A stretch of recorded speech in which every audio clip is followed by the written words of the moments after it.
I was able to pay off $43,000 worth of debt and eventually pass a $1 million net worth in 2024. But 10 years ago, I wasn't even thinking about my personal finances. I had no goals and I was just spending money whenever I wanted, however I wanted. I used to chase income, thinking that that would be the solution to all my financial problems. But I realized the size of the paycheck, it means nothing until you find the habits, right? So these are the 10 most important mindset shifts I made in the journey from going from 0 to a million. So with that said, let's just jump right into the first mindset shift, which is budgets are too restrictive. I'm going to keep shouting this one from the rooftop, guys, because I'm hoping someone at some point will hear me. I think it's such a common misconception that budgeting is restrictive, and that's why a lot of people don't do it. They hear the B word, budget, and they're like, "Oh my god, like this is gonna be awful. I'm gonna have to stop doing the things that I care about." But that's not the truth. And a budget doesn't tell us what we can't do with our money. A budget tells us what we can do with our money. So if we spin it and just sort of think like, "Oh, okay, this is actually just a tool to help me fund the things that are most important to me in my life," right? So, because budgeting equals intentionality, and as soon as you start tracking your finances and putting numbers into an app or a spreadsheet or wherever you do the thing, it's just going to show you where you're spending your money, where you have spent money in the past, and then going forward, you can start making a plan based on your history, your data. You can make a plan going forward for the things that are most important to you. And that's kind of how I've used budgeting going from 0 to a million. Um, at the end of the day, guys, like you're a product of where your money goes. You're a product of not only where your money goes, but your money, your time, your effort. You're a product of all of those things. So if you don't like where you are in your life right now, I would start looking at those three things: money, time, effort. Okay. Because if you start tracking your finances, you'll see where your money's going. If you want to, go crazy and track your time or your effort or your mental thought into like, where is my life pointing to right now? Because back 10 years ago, I would be, filling up my calendar on the weekends with friends and family. I would be spending, I'd be ordering food, to my door a couple nights a week. And it was just like, I was just spending money to spend money. And I wasn't, I was getting the food so I could watch Netflix for 3 hours with my, then girlfriend, who's now my wife. And we just like, what are we doing? Like, we just felt like we were just kind of moving through life. Okay. So budgets are not restrictive. The next mindset that I wanted to talk to you about that really helped me change was I don't make enough money to budget. Okay. Someone literally told me this one time. And I started to laugh until I realized that they were not joking. Budgeting, in case you're not aware, is for any person, any country, any religion, any sex, any gender, any currency, any income making person, right? It's literally for everyone. Um, and how we as- how how we align our money with our goals is where I think people make the mistake, because if you're not budgeting, it feels overwhelming for people that maybe don't have money. Do you think you need money to budget? But you just have to figure out how aligned your spending is with your goals, and it has nothing to do with how much money you make, right? So I've worked with lower income earners, we'll call them, maybe $50,000 a year, and they have no debt, and they are, making progress towards other financial goals that they have. I've also worked with higher income earners, let's call it over $100,000, and they have over $100,000 in debt, and that's not even like including their mortgage. And they are not reaching financial goals. They're like stressed up to their eyeballs because the lower income earner feels like they need to like be more efficient with the money that they have, and the higher income earner thinks, a lot of the times that they can just out earn their problems, and it's just not true. And like I said earlier, like the truth is that it's not about the income, guys. If you make any income, you can budget, you can pay down debt, like you can do things. You just have to be more intentional with it. So it's not the income, it's the habit. So if you don't like where you are, it has nothing to do with your income. It has everything to do with your habit. And one more thing on this, if you don't like your income, there's obviously ways to improve that as well. Like, so you shouldn't be, pigeonholing yourself like, oh, I have low income, and then just accept that if you're struggling. Like if you're living a life that you want to live and you have a lower income, then you do you, like, of course. But if you're in a situation where you don't like where you're at, then that's where you can level up, a job, a skill. You can become more valuable at the company that you work for, right? Find a way to save the company more money. Find a way to, make the company more money. Find a way to take on a new project at your thing. Find a, lead a team or something like that. Or if you don't think there's any growth at your company, you got to move on. You got to go to the next company. Over the last 10 years, I worked at 4 different companies because once I realized that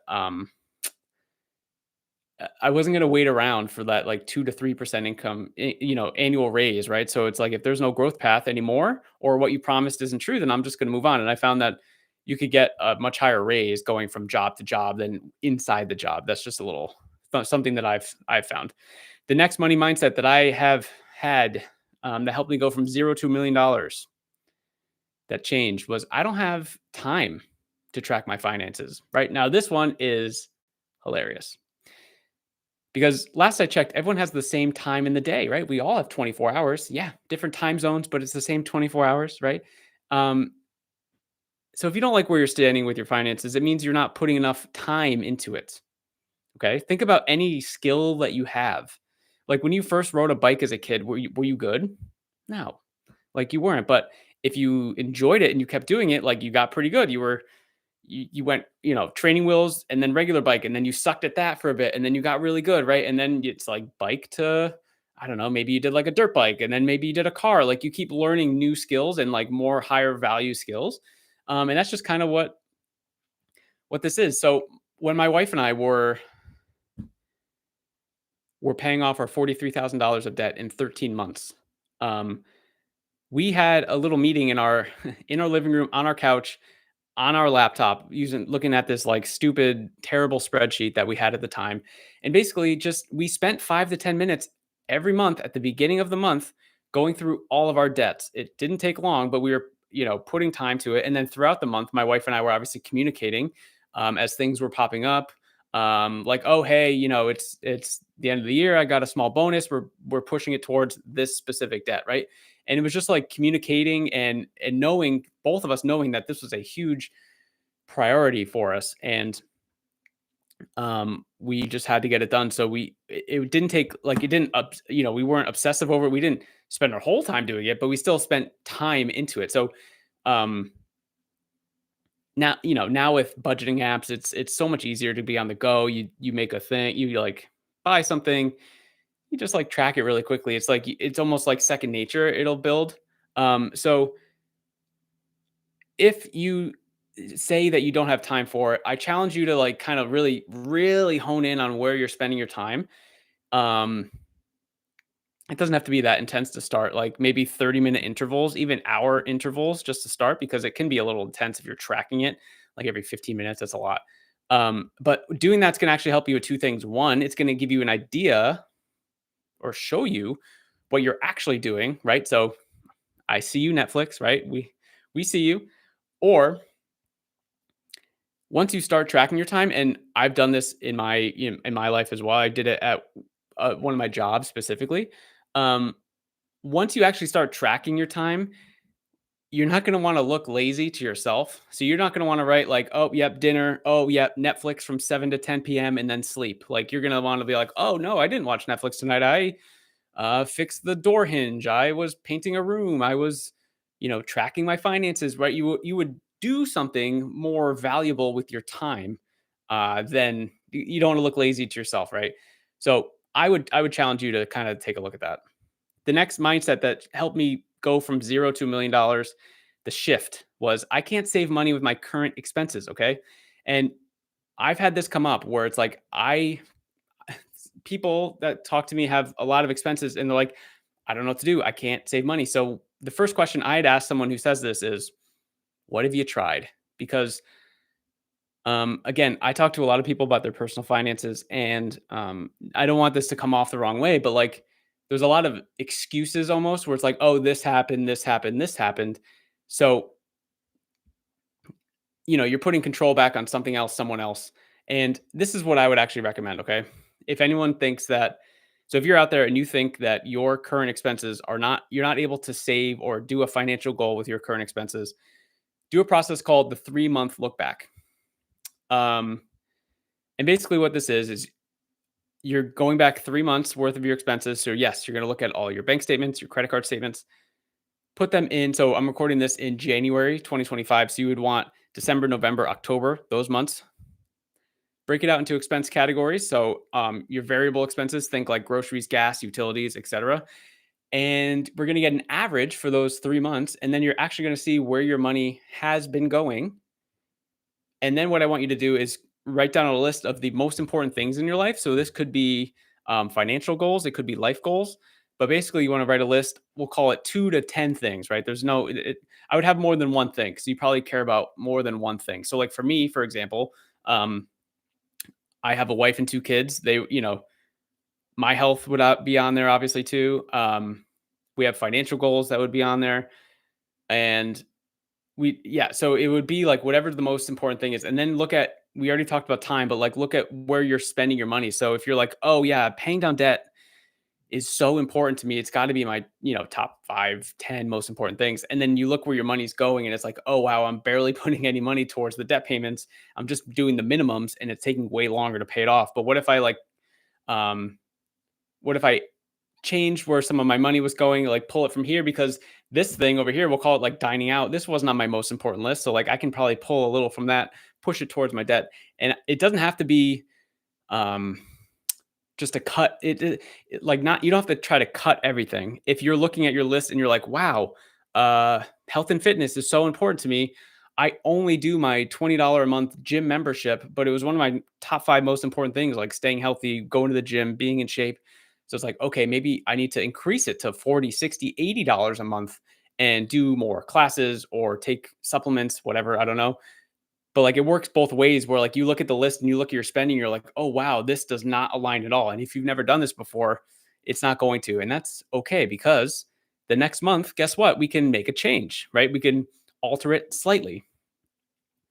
And basically, this is um, how I grew, a net worth of, from, like, basically 10 years ago because every month was like a small tweak that I was making until it was just like super optimized. And then we started, yeah, pushing money towards more financial goals.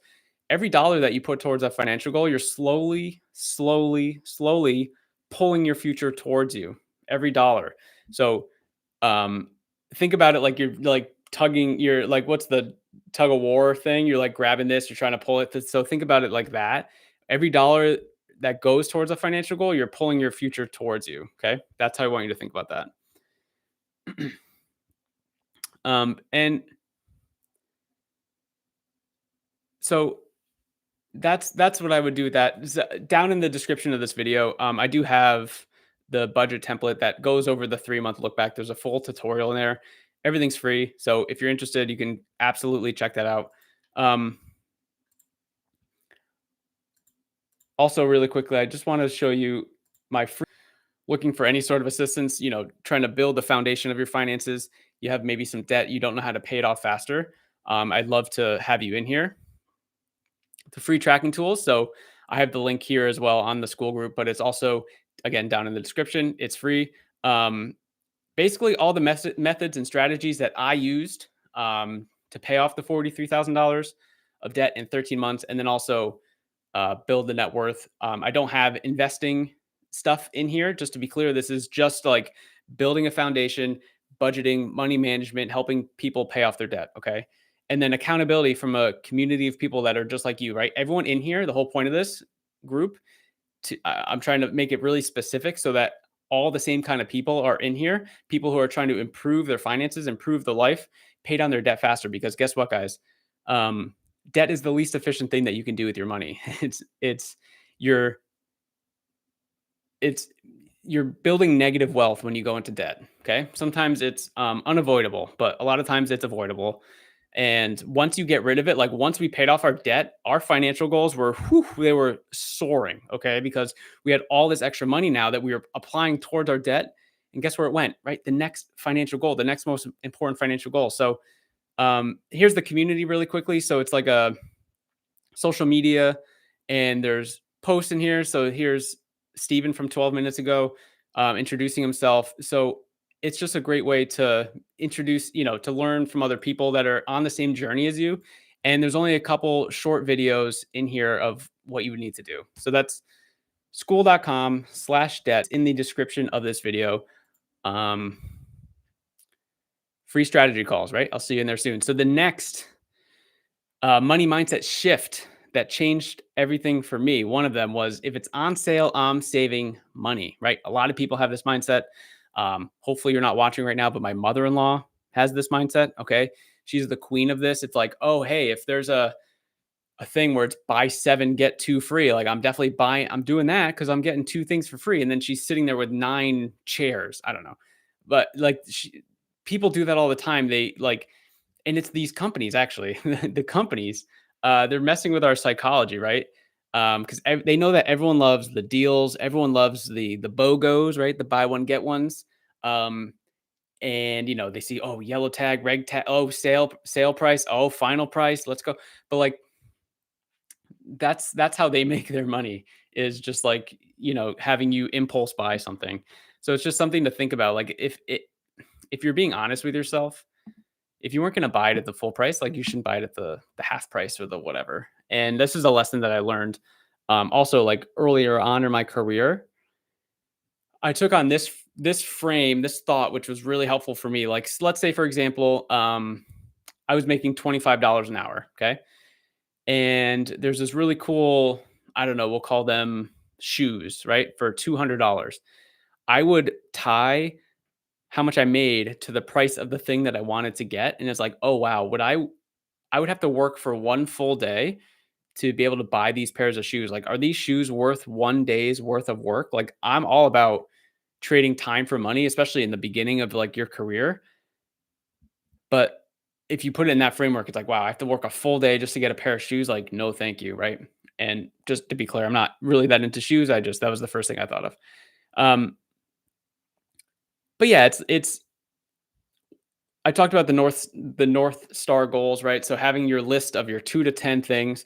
Once those are on there, then all buying decisions sort of funnel through that. Okay, and it's like, well, is it going to help me improve one of these 8 things? If the answer is yes, then obviously we want to do that. If the answer is no, then we have to maybe reconsider or think about it. And I'm not saying like don't splurge, don't like reward yourself like for small little things, but you just have to be mindful of what's actually important to you, and knowing that when you don't do that thing, uh, it's going to slow down your potential to reach your financial goal faster. Okay, so the next money mindset shift that I see a lot of people thinking about, and it really helped me, was I have plenty of time to save for retirement. Okay, now I don't want to be morbid here, but like tomorrow is not guaranteed for any of us, right? And the best time you should have been thinking about your retirement, and I'm talking to myself, was like 20 years ago.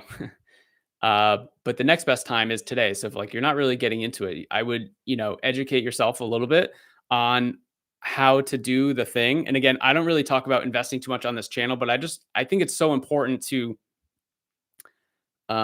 understand the opportunity that you're like leaving behind by waiting. Okay.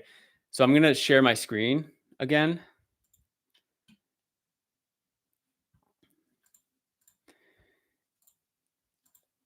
And this helped me a lot. So this is just a compounding interest calculator. Okay. So some of you are probably rolling your eyes, right?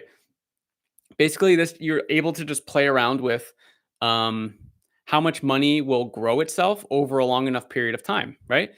So let's say someone starting with no initial. Oh, we have to. All right, so we'll do $1.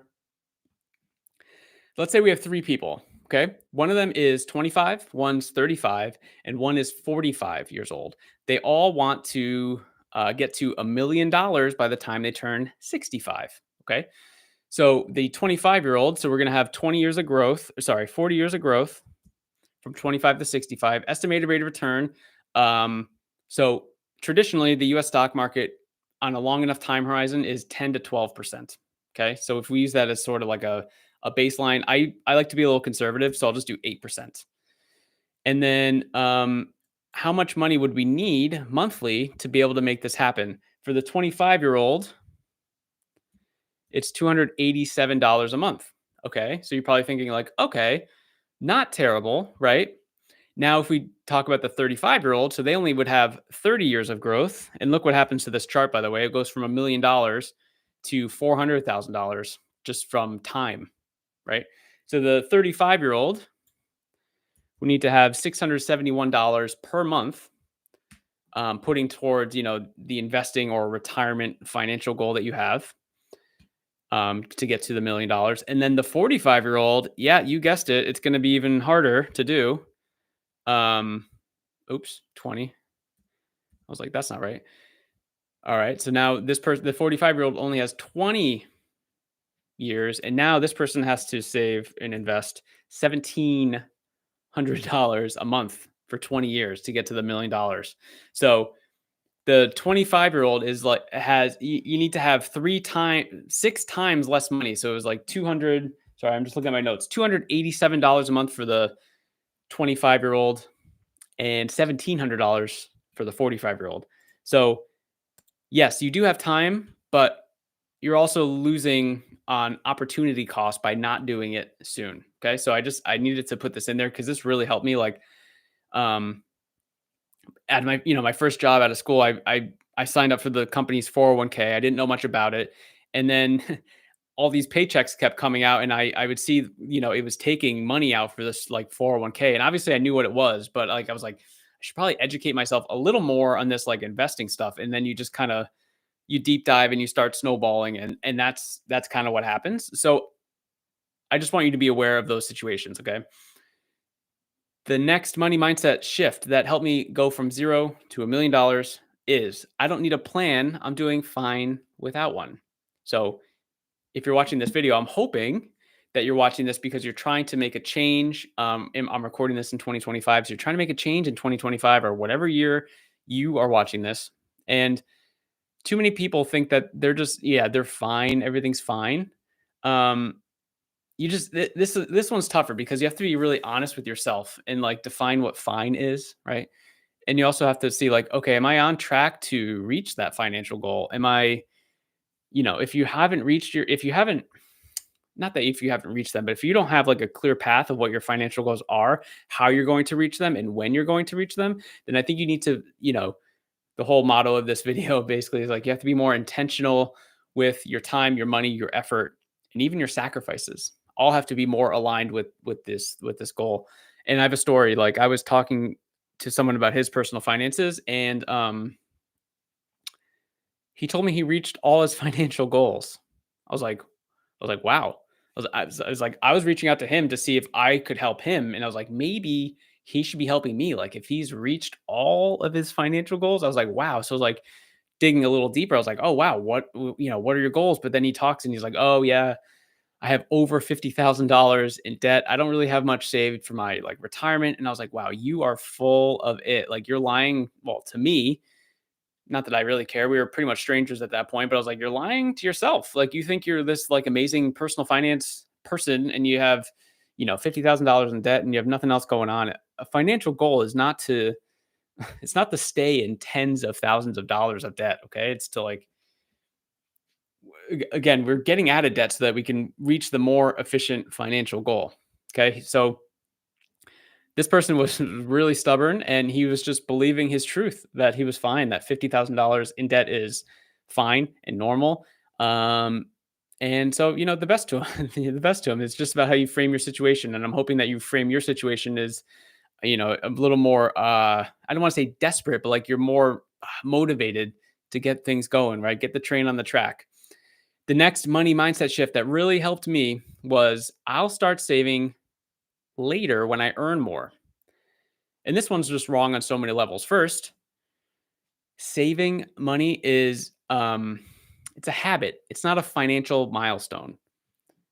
And if you earn more before you build the habit, it's just going to it's not going to turn out well for you. It's going to, you're going to buy more stuff just like we talked about. Um there's a little study here that I want to show you. So it's done by payments.com. I want you to look over here. So basically, one third of those making over $200,000 Um, they're like living paycheck to paycheck. They're in high stress. 48% of people who make $100,000 or more live paycheck to paycheck. So basically, half the people that earn over $100,000 live paycheck to paycheck. Now, this could be depending on where they source the data. Like obviously, some of the most expensive cities in the world or in the country, like New York, San Francisco, Honolulu's up there. So like maybe they're you probably need a higher income to be live nicely in those areas. So maybe that's where this is. But either way, it's I'll stop sharing. Actually, I have this other one here. um, in 2024, the average debt that an American has basically is, sorry, I lost it. Yeah, so I think it was something like $22,000 for an average American debt, and that's not even including mortgages. Okay. And then if you look down here, so the majority of the debt was held by millennials and Gen Z. So more than 60% of these groups say they don't even have a specific plan to pay back what they owe. That's kind of scary too. It's like, okay, these people have the most debt and they also have no plan to like pay it off right now. That's again, that's why I'm doing what I'm doing and I'm trying to help people for free in Dollar Discipline University. So I would go check that out. Uh, but it's just crazy. Again, like I've worked with low income earners, high income earners, and it doesn't matter the income. It's literally you can tell. Okay, you can tell where someone's going to be in 10 years with the actions that they're taking now. So like I talked about earlier, the 50,000 the lower income person, their habits were incredible. Okay, they had a lower income, but their habits were incredible. So in 10 years, it's like, yeah, the goals that they want to reach, they're going to be well on their way. And the higher income earner that I talked about, their habits were not great. So they need to start like shifting pretty quickly because just making more money, I mean, eventually it will help. Like if you make so much money, it doesn't matter. But like for most people, that's not going to be the case. Another reason why this saying of like, hey, I'm gonna start saving later when I earn more, it makes no sense. You would never say, I'm gonna start going to the gym when I become in shape, right? When I get in shape, as soon as I get in shape, I'm gonna start going to the gym. That makes no sense. Or like, you know what? As soon as I become 6'8", I'm gonna just I'm gonna be really good at basketball. It's like you can't get the result, the outcome before you put in the work to get there. It's like everyone sees the dangling carrot in front of, all these people online about, making $10,000 a month, remotely around the world or, you know, uh, cryptocurrency, whatever, or, whatever. All these things are like distractions. And are people making money doing those things? Absolutely. But they're just a distraction for most people. They're the dangling carrot. Like they want to do that thing before they put in the work. It's like anything. Again, it's like the bike example, right? All these people that are talking about the crypto, the day trading, like they've probably been doing it for a while and they're pretty good at it. And you starting right away, you're gonna suck at it. You're gonna suck at all new things. Everyone does. So if you're someone with this belief that you're gonna start saving later when you earn more, I challenge you to find extra money in your finances um, by using that budget template down in the description of this video that I talked about, because there's a full plan in there of how to find more money in your finances and then apply it, which is the most important part. We don't just find more money in our finances to buy something off Amazon. We find more money in our finances. In our, we don't need a second job. We don't need a side hustle. It's in there. There's money in there. We just have to realign all the spending. Find the $100 to apply it towards a financial goal. Is it debt? Is it emergency fund? Is it retirement? Whatever the thing is, okay? I challenge you. Number 10 on the list of money mindset shifts that really helped me grow from zero to $1 million is that everyone has debt, so it's no big deal. And yes, it's true. Basically, everyone has debt. And I sort of showed that other page too early, but it was the $22,000 is the average American debt. And I think it's because people are just too comfortable being in debt, which just sounds crazy to me now that I'm like past, out of being in debt. But I talk to people and they just feel like it's almost like a rite of passage to like be in debt. It's just it's mind-boggling. And I mean, I used to be there too, right? Um 5 or 6 years ago, my wife and I, we were married. We always wanted kids, and the talk sort of picked up a little more intently, right? We were like, okay, I think, let's start actually thinking about this and planning about this, having kids. And we're looking at everything in our life that could like possibly get in the way. And the one thing that we just kept like stumbling into was like the debt. Yeah. Yeah. We got to get rid of this thing. Cause it was just like, what are we doing? We're just being lazy. Um, we were just basically making minimum payments. Every once in a while, we'd throw a little extra in there, but like we weren't being very intentional because again, we were just focused on filling our calendar with fun. And that's great now. But what about 10 years from now? There's a lot of people that we used to think in days, weeks, and even months. We're like, oh yeah, that vacation in the summer is gonna be really fun. Or hey, that plan we have in 2 weeks is gonna be really cool. Or oh, tomorrow we're gonna go to our favorite restaurant. But every action you take today takes away from tomorrow. It's just true. So now what I really like to do is think in decades, which might sound crazy to some people, but what does now me need to do to give my future self in 10 years the life that I'm thinking about right now? Like I have to start thinking about those things now because I can't go 10 years and then be like, "Oh yeah, I didn't do it. Oops." Like, right? It's like so you have to start thinking today what you're going to do tomorrow. So every dollar that you spend today hurts your tomorrow. And again, I'm not saying don't have fun, but you have to really think about it. That's why the North Star goals are so important. And the last one here, the money mindset shift that really helped my journey. Okay, and it kind of ties to the last one. A few small splurges won't hurt my goals. And the reason why I wanted to include this in here, one, I actually hate the idea online that people talk about like, hey, um, the $4 Starbucks that people buy every day is like why people are poor. It's like I don't really buy into that much. And again, I'm not gonna tell people how to spend their money, but you know, is that kind of expensive daily? Sure. But it's more about the process of your spending. Okay. So it always kind of comes back to this for me. Um, if we look at your goals, okay, we'll use the Starbucks example. Is Starbucks coffee one of your North Star goals? Probably not. Right. It's probably not on there. Is the convenience of going to like a place where you can pick up coffee one of your North Star goals? Probably not. Is being maybe a lot of people go in the morning because they're behind, right? In the morning, they're like rushing. They didn't have time to make coffee at home. So like, is being behind in the morning, uh, so you didn't have time to like do the thing, make the coffee. Is that part of your North Star goal? Probably not. So you have to create processes in your life. And I did this, and I'll tell you the story in a second, that make it much easier for you to align again your goals to your daily living. So, for example, while I'm doing this, I still have my 9 to 5 thing, and I bring my lunch every day.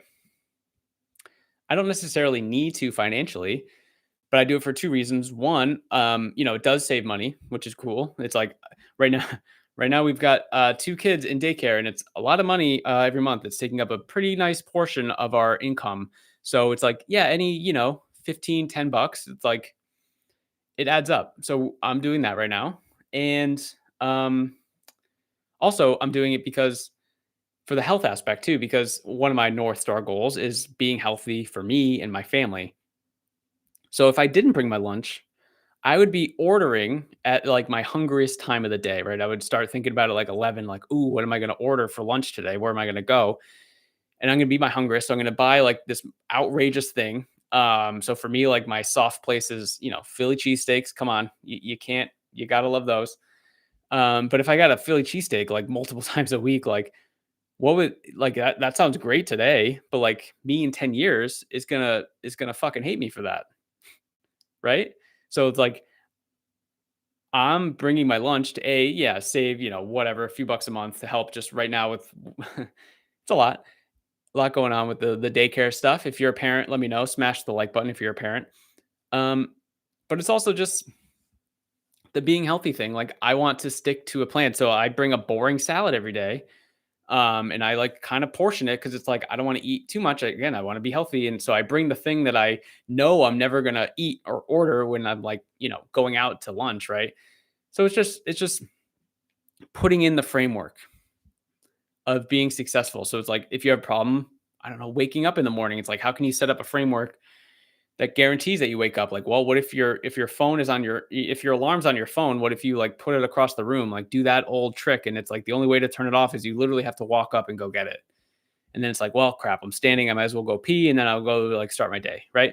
So it's just creating the structure in your life to reach your financial goals. So it's not just money, it's not just time, it's not just effort, but it's like the sacrifices, the small little things you're doing today will help you out significantly tomorrow. Okay. So, guys, I'm going live every Thursday night around 7:30 p.m. Eastern. What's happening? Hold on. Oh, let's try that again. I think I hit the wrong button. Okay, cool. Back to the community. So I'm going live every Thursday night, 7:30 p.m. Eastern, depending on when my kids go to sleep. So hopefully it should be plus or minus a couple minutes. What are the topics that you guys want me to talk about on this? Like, I would love if you've made it this far in the video, I would love to hear like what is your struggle and what do you want me to talk about? What is a challenge for you right now? And I can almost guarantee that I am talking about that in this community, Dollar Discipline University, which the link is down below. So if you want, to build a foundation for your finances, um, and you want to pay down your debt faster, you just don't know where to start or how to start or what to do. Again, I've got my personal experience paying down the $43,000 of debt in 13 months, and I've been a corporate accountant for the last decade. So I I I I just feel very confident. We have people in here that are starting to get some wins. Okay, just to show you, like this person here, I worked with her for 3 months, and she paid down $7,000 in her credit card debt. Okay, she had no idea what she was doing with her finances. She didn't know anything about spreadsheets. She didn't know anything about budgeting or tracking, and in 3 months, she just, like, completely shifted her mindset around and made the thing happen, and now she's cruising. She's gonna be debt-free by the end of 2025. It was gonna be, like, 2028 or 9, before working with her, so I can't wait, for her to be debt-free. But anyway, that's gonna be it for this one, guys. School.com/debt, and then this live stream every Thursday, 7:30 p.m. Eastern. I will see you next week.